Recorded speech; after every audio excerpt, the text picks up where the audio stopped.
Mining giant BHP Billiton posts a huge half-year net loss of $5.67 billion and warns that weak commodity prices will continue. Zimbabwean government orders diamond mining firms to stop operations immediately and leave the fields as the licenses expire. Plus, the headline Sales Managers Index for Africa falls from 58.7 in January to 57.8 in February. Thank you for joining us on today's edition of Business Incorporated. Welcome to all our viewers from around the world. I am Bolaji Akinwale. We will begin with the story on the mining giant BHP Billiton, which posted a huge half-year net loss of $5.67 billion and warns that weak commodity prices will continue. The figure for the 6 months to December compared with a profit of $5.35 billion for the same period in 2015. Now, the figure was for the 6 months to December compared with a profit of $5.35 billion for the same period in 2014. Lower commodity prices slashed revenue by 37% to $15.7 billion, sending underlying profits down 92% to $412 million.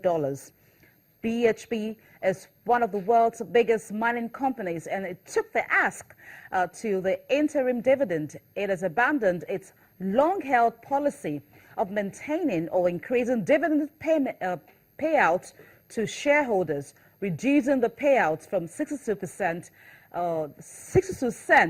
a share to just 16 cents. Meanwhile, the South Africa-based gold mining and exploration company AngloGold Ashanti reported better than expected earnings.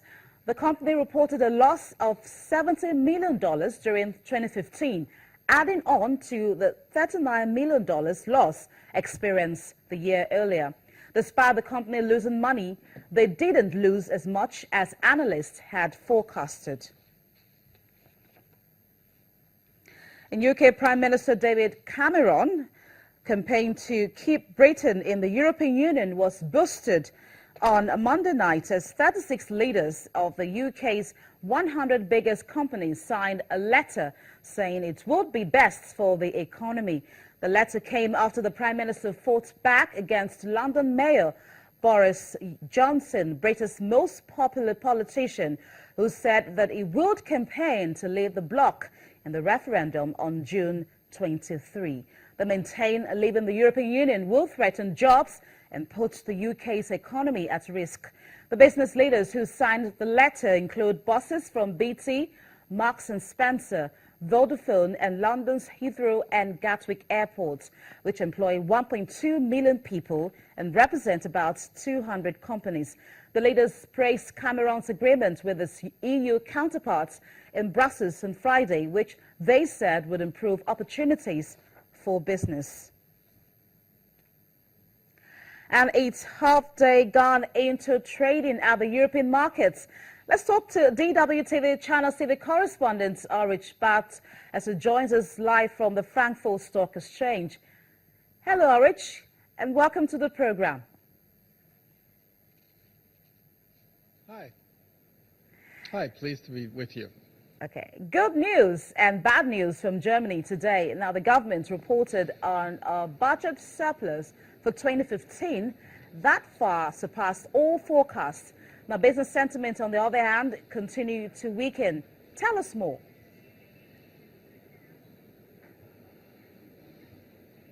Yeah, the German government budget surplus for 2015 was a whopping 19 billion euros, and that was the best result since the times of reunification, when reunification was really a driving engine for the German economy. The taxes were rolling in. And 2015 was also a very good year. All the conditions seem to be right for economic growth and especially for company profits. Sentiment, the business sentiment in Germany, despite the good news and the bad news that is coming out from Germany. Yes, the business sentiment also came out today. That's the negative news that we were talking about.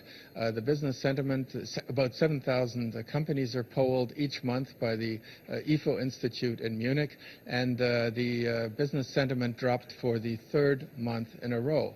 And one economist that's being quoted here in the news from the Savings Banks organization, he says that that is a warning sign for the German economy. The companies do see, because of the slowdown in China and because of the oil price going down, that their prospects for exports are not going to be as good as 2016. So expectancy for the next few months are down. And there are also economists, though, who say that it's not something to cry about because Germany grew at a steady pace in 2015, and he expected that to continue. But certainly an important economic indicator like IFO dropping like this, not really good news. Now, the drastic fall in oil prices is having consequences for three big oil companies in Europe. Standard & Poor's downgraded Total, BP and Statoil. What were the reasons they gave for that decision?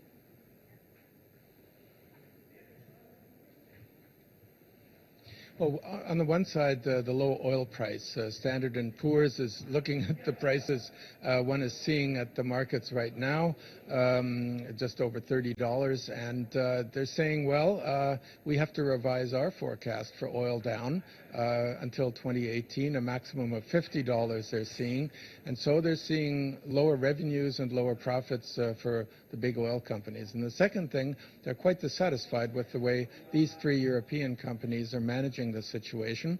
They're pointing the finger at them because these companies want to pay an unchanged dividend to their shareholders, but that's not really to be generated from the business at hand because of the low oil price. So they're going into debt in order to do that, and that's something the rating agencies don't think is a wise move, and so they downgraded them. So you could look at that like a slap in the face, pick up your act or else. And finally, Ulrich, BHP Billiton is another multinational that is feeling the impact of drastic lower commodity prices. They reported a loss in the latest results today. What is the picture there, and how is the market reacting?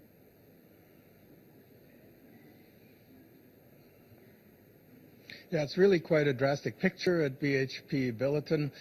You already mentioned some of the facts and figures that the company gave out. A loss for the first time in a long time, and of course they're feeling the hit not only of the oil price but also of the iron ore business. Commodities, over the fear of China generating less demand, down in the dumps, down in the cellar, and BHP is the latest example for that. And the company is feeling that on the stock market. The share is going down. Lots of shares are going down today, but BHP Billiton is going down in an above-average way, so it's being penalized for this bleak picture. Thank you, Ulrich. That'll be all.